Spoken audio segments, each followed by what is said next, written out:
Hello everyone and welcome to VOD of Consciousness with Sientir. I am Sientir and this is Paulo Ajoko, who I understand has become kind of a big deal in some of the stuff going on in Guild Wars 2. I don't know.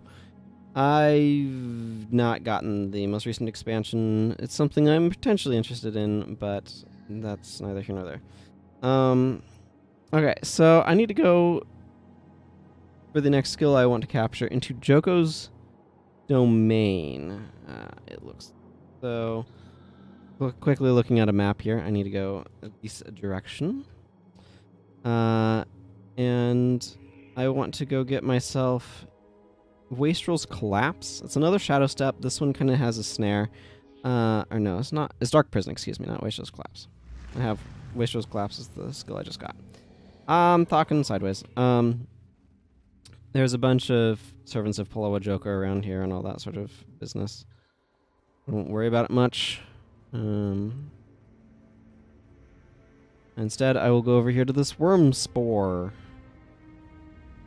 where I will get inside of a gigantic worm. And here's a smart thing. I am going to switch to my scythe.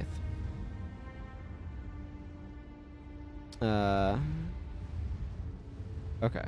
Do I have a way? I believe my signet of capture is covering over the exit the worm skill.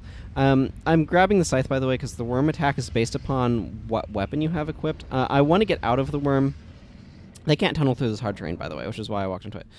I want to get into the worm again with all of my allies in the worm, not just 6 of them. Okay, cool. So we're going to go kind of north. And I want to go grab this skill, and then there's one more skill I want to go capture. In my list of random stuff that I felt like doing today. Capturing a bunch of skills. But anyway, talking more about Guild Wars 2, because that's the topic on my mind. One of the things that I'm finding is that I really dislike a lot of the large group stuff, just because it just becomes a gigantic mess, where it's hard to tell what's going on, and that sort of thing. I don't like it when it gets too chaotic, and it's hard to tell what's even happening. It just... What it reminds me, honestly, of is Muso-type games. I don't necessarily have anything intrinsically against those types of games, but what I've found is that they're not quite for me. Because I like stuff that feels like it's... How do I put this? Moment-to-moment skill matters, right? And a lot of the Muso games are more about the overall flow of the battlefield and that sort of thing. And I prefer something that's a little bit, I don't know, more imminent, I guess. It looks like... What am I seeing? Oh, okay. I need to go this way. Sorry, I was looking at the map from a different location, which, needless to say, requires you to take a different path.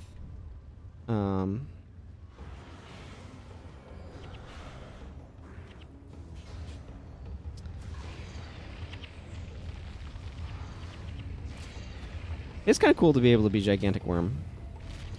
But yeah, when it's just like, here's a bunch of pretty colors on the screen, I don't know what's going on, it becomes less interesting to me. That's kind of what I'm trying to say.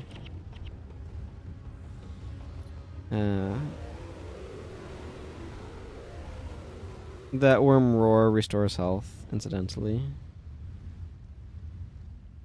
If anybody was wondering what it was about.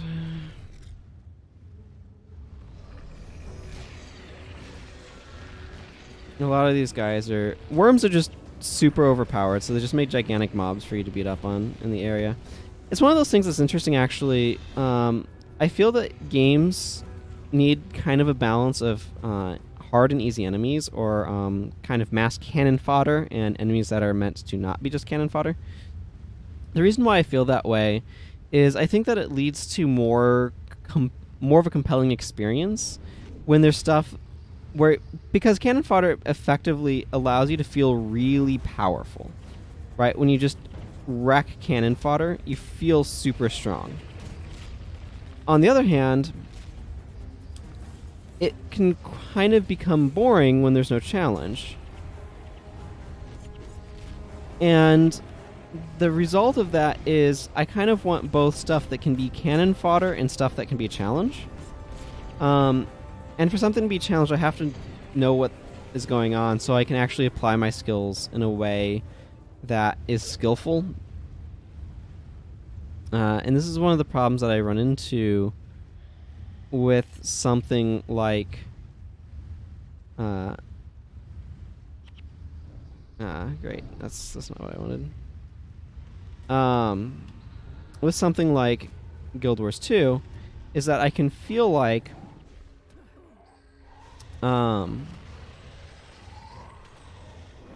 okay, I need to switch over to weapons that do things.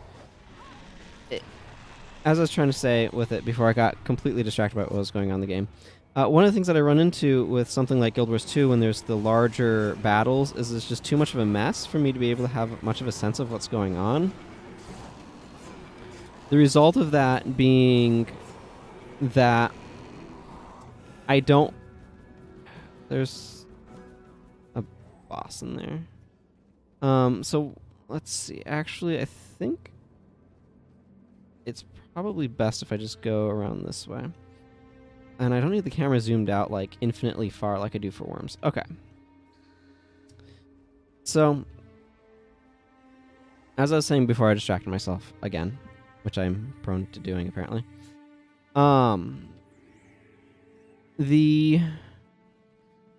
When there's a large group of enemies and there's a bunch of colors going over, it's very hard to determine what's actually being skillful and what's going on, what I need to do well and that sort of thing. But the other thing that I'm finding is against single enemies, the formula, like using my attacks is extremely formulaic.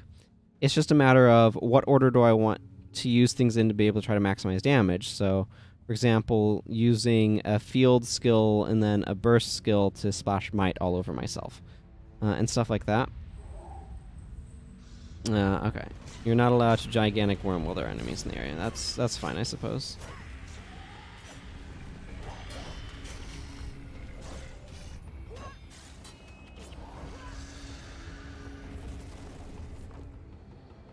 I do like the nuance of how the Paragon wields a number of different weapons. I think that's really cool. And I like that the Paragon kind of does it in a different sort of way than other professions. More soldierly or something. It's hard for me to say exactly what it is, but I don't know, I just think it's really cool. Worms are extremely defensive and are extremely HP heavy and have really bad armor. Oh, if there are no enemies within earshot, then that heals you.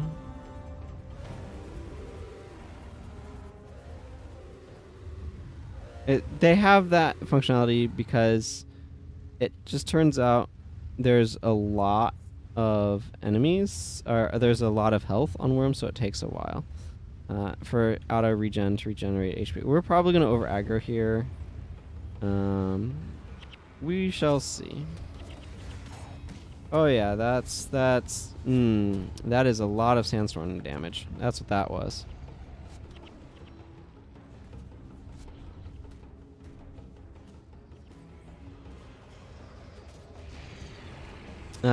So we're probably gonna, yeah, okay, we're gonna need to do some worm yelling, or we're gonna just get cry of frustrations to like,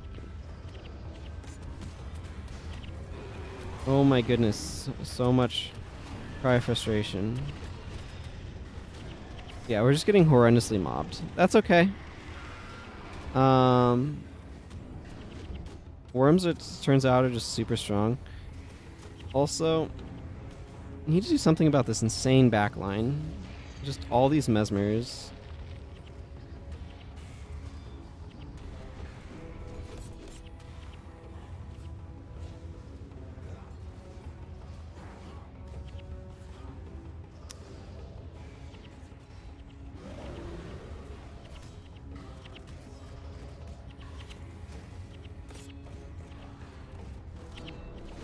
Oh my goodness.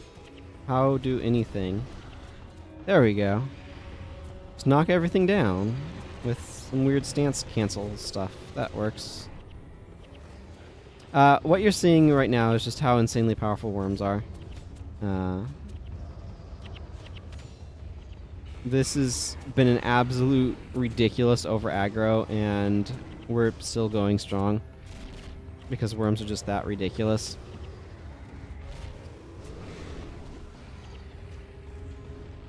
Oh, there's just a wild desert worm here. Sure, why not? They have a lot of damage reduction, incidentally, but they're easy enough to just kind of take down with some auto-attacking, I guess. Actually, we need to do stuff over here, because these guys are resurrecting each other, and that's no good.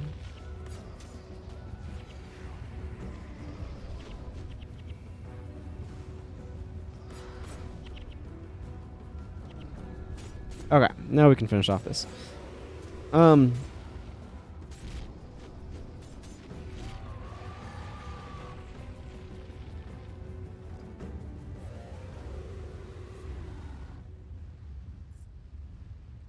to get this other greave salvaged. Ah, of course they salvaged into 2 different substances. Why wouldn't they? It would be way too convenient otherwise. Where is this boss?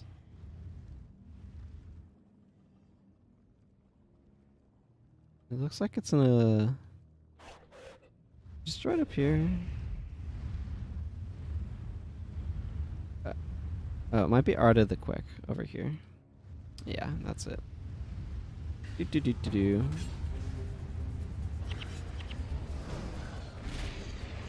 Well, that was certainly quick. That right there. Shadow Prison. This is the Disgorge. You generally never want to use that skill, so it's really easy to put Significant Capture in that spot. It looks like I need to go get some gold. Just like last time, there's an outpost nearby that I want to go stop at.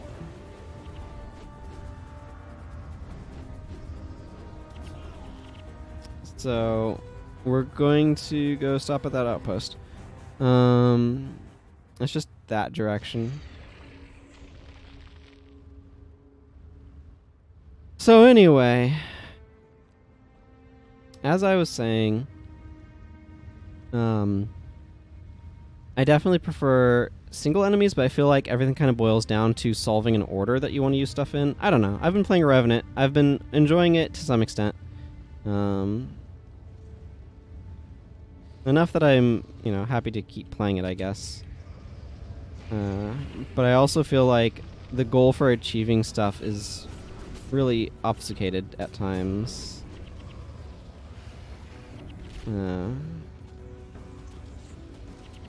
And also, as I was kind of saying without finishing my point either, because I'm really bad at finishing points on this show, I have found that I prefer... I'm just going to grab the thing that is colored instead of the thing that isn't. Probably something. This is like a ridiculous speed buff. 66% faster is ridiculous.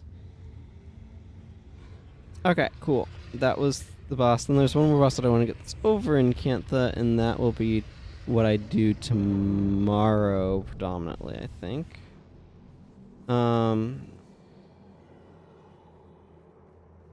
Okay.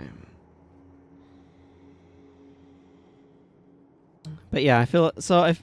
What? Oh, I just rubber banded. That happens on occasion. It's really annoying. I wish it didn't happen, but what can you do?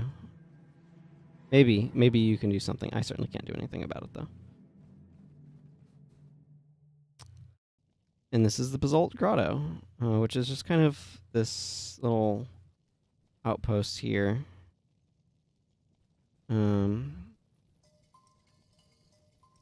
Do these Vabian guards say anything? I'm kind of curious now. Nightfall's coming. I can't find my son. Have you seen him? Well, that's not what I was expecting. Apparently, none of them can find their children. So, great. Yeah, I don't know what to tell you guys. I hope you have some luck.